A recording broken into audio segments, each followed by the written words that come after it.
Hello दोस्तों। आज की कहानी है बहू का लालच। एक बार की बात है। एक छोटे से शहर में एक परिवार रहता था जिसमें अरुण और उसकी माँ बेहद खुशी से जीवन व्यतीत कर रहे थे। अरुण ऑटो चलाता था और उससे जो भी आमदनी होती थी माँ बेटा खुशी खुशी उससे गुजारा करते थे।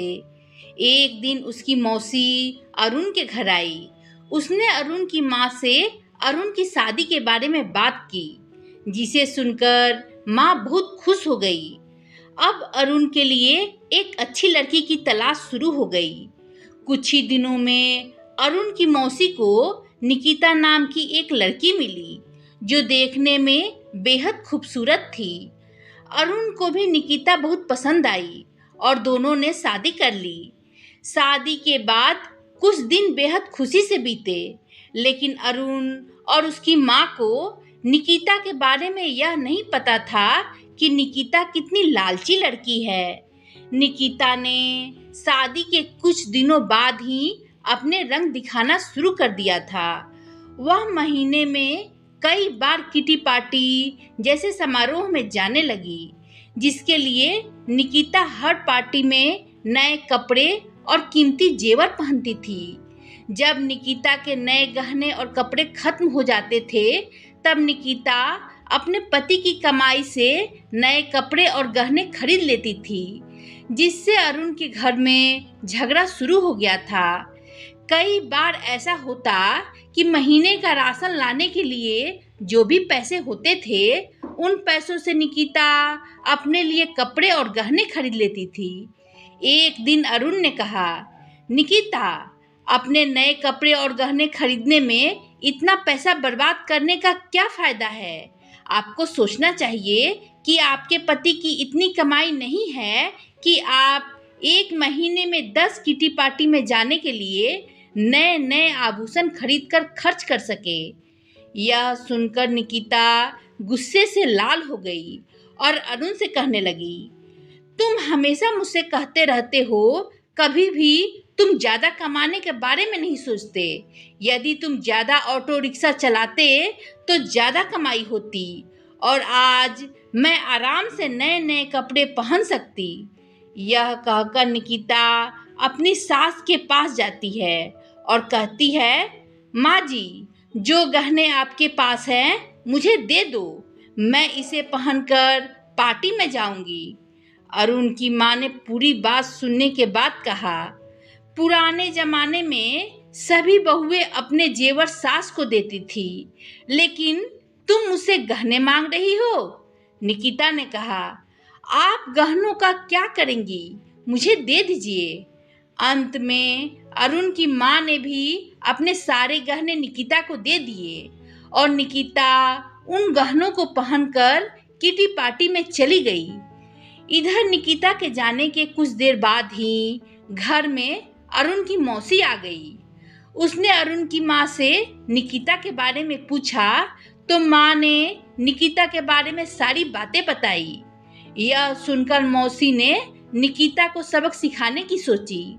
निकिता की सास भी इस खेल में शामिल हो गई। अरुण की मौसी घर का सारा राशन और सामान अपने घर ले गई और थोड़ी देर में अपने सारे गहने और नए कपड़े ले आई। गहने और कपड़े लाकर उन चीजों को घर की अलमारी में और कुछ को रसोई में रख दिया और अपने घर जाने लगी। जाते समय निकिता की सास से कहा, जब निकिता घर आएगी तो यह जेवर देखकर वह तुमसे कुछ पूछेगी, तुम उसका अच्छे से उत्तर देना। उसके कुछ ही समय बाद निकिता किटी पार्टी से घर आई और अपनी अलमारी में सभी नए गहने देखकर बहुत खुश हुई। लेकिन शाम को जब निकिता रसोई में खाना बनाने गई तो उसे फिर से राशन के डब्बे में नए गहने मिले, जिसे पाकर निकिता की खुशी का कोई ठिकाना नहीं था। लेकिन जब निकिता ने किचन में राशन की तलाश की तो उसे कुछ नहीं मिला, जिससे वह परेशान हो गई और अपनी सास के पास गई और पूछा, माँ जी, किचन का राशन कहाँ गया? तब सास ने कहा, बहू, आपको गहने और कपड़े सबसे ज़्यादा पसंद है, इसलिए आज मैंने घर का सारा राशन और सामान बेचकर आपके लिए नए गहने और कपड़े खरीद लाई हूँ। अब आप इसे पहन सकती हो और पार्टी में जा सकती हो। यह सुनकर निकिता ने कहा, ठीक है, मगर खाने के बिना मैं गहनों और कपड़ों का क्या करूँगी?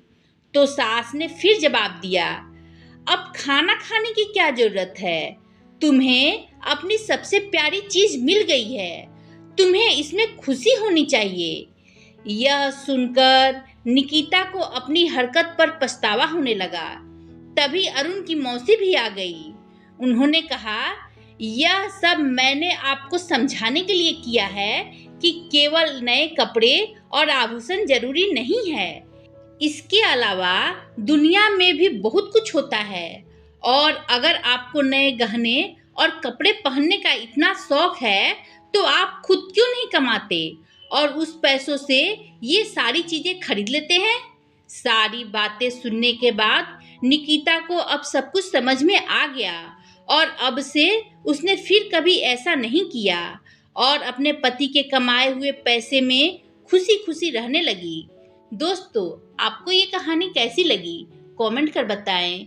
कहानी पसंद आई हो तो लाइक शेयर करें और मेरे चैनल को सब्सक्राइब कर बेल आइकन दबाना ना भूलें, जिससे मेरी कहानियाँ आपको लगातार मिलती रहे। धन्यवाद दोस्तों।